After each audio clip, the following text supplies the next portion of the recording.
Hey everyone, my name is Anders, and today we are going to go over leveling to 62 and beyond as a seasoned character in Black Desert. This is a continuation of my level to 61 guide on the channel. We're going to look at two spots where you can grind with season gear. One is Mirumok Ruins and the other is Traitor's Graveyard. Mirumok Ruins has been the tried and true grind spot for leveling past 61 for a long time. This is usually a spot you can grind with in parties of 2, 3, or 5 people depending on the tree rotation you do, but for this video we're going to assume you are brand new to the game with no friends, at least in game, and you are primarily a solo player. So why would you want to level to 62 in the first place? Well, leveling to 62 is useful for primarily two things. One is a damage passive for your class that will be unlocked and will increase your damage just for reaching level 62, and the other is to get a Tri-Capotia ring from the challenge rewards as a one-time per account gift, which can be enhanced to pen with the Dreamy Crystal of Balance items you get as new or returning players. This essentially gives you a Tet Crescent ring equivalent for free. Now past 62 there really isn't much of a need to level, but it is a nice long-term goal to have for some players. I was using a level 62 character with season gear to emulate what XP rates we can expect going for 63. This character was leveled to 62 purely on Mirumok Ruins solo grind, and it took about 6 to 7 hours to do so. Mirumok Ruins is a grind spot that usually wants you to have 4 trees in the rotation. Each tree will become immune after the first attack and will spawn waves of small creatures you defeat into the last wave, where the tree will become vulnerable again. You're going to see the tree glow red. You can kill it or move on to the next tree, but if you do get hit with the explosion, you will get a small debuff. The waves will spawn monsters around you, mostly one spawning where you are, and you will take heavy damage unless you avoid the monster spawn animation. I'll have rotation examples at the end of the video, so make sure to use those chapters to skip around. Mirumok Ruins does require pen season gear at least to grind well, in my opinion. Some classes will do better than others here, mainly because of the AoE and sustain. I did this test grind without potions and on Succession Megu. She has very good sustain, so it was no issue. However, you will become encumbered no matter what class you are at some point in the grind, assuming you haven't spent money on weights, so you'll want to stack the trash loot on your horse nearby to keep grinding. You will also run into some inventory problems with the amount of voodoo scrolls you're getting. You can combine these and run them later, or use mates to alleviate some of those issues. If you need to repair, you need to go to Old Wisdom Tree or Grana if you don't have the cash shop tent. So Mirumok offers us good XP, good silver per hour, but does not have a Marnie private realm zone, which is the mechanic in-game that allows you to go into your own little world and grind for about an hour every other hour for 11 hours total once this update goes live very soon. Now Traitor's Graveyard, the second spot we'll look at, is similar to Mirumok Ruins.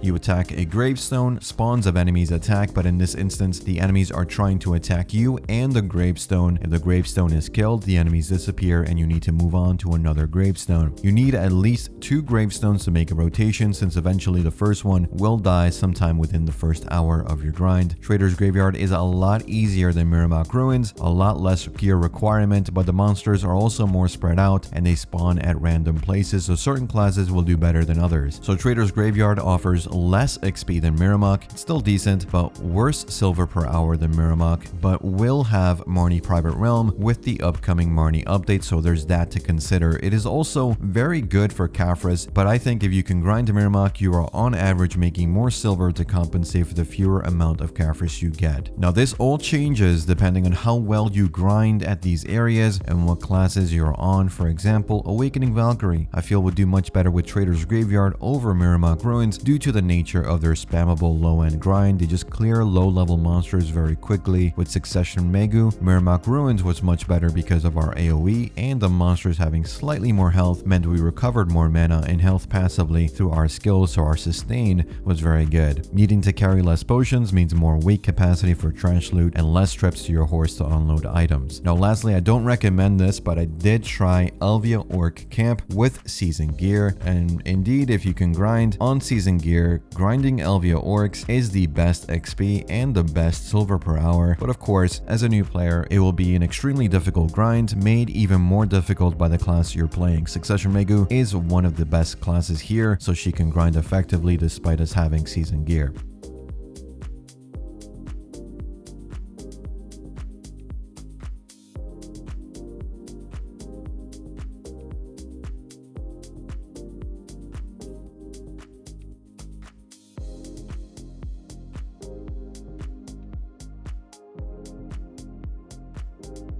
This all hopefully helps you figure out where to grind for your levels. I gave you 2 spots with an optional third if you want to play the Dark Souls mode of BDO, but honestly I think the best way to go about level 62 is to rush it with Mirumok or Traitor's Graveyard, and then for 63 and beyond, you grind for treasure items you need like Sherikam, Blood Wolves. All the infinite potion piece areas will help you on your way to 63 while grinding for something important for your account. Like I said before, I'll leave the rotations for Mirumok and the sample of Traitor's Graveyard and Red Orcs so you can see how Succession Megu does at these areas, but if you have any questions you can leave them in the comments or go to our community Discord. Reminder, support your creator event is on. Every purchase you make you can use code Anders, capitalization does not matter, and at no additional cost to you I will get a small kickback. Always appreciated. Thanks for watching, thanks for listening. I'll see you all in the next one.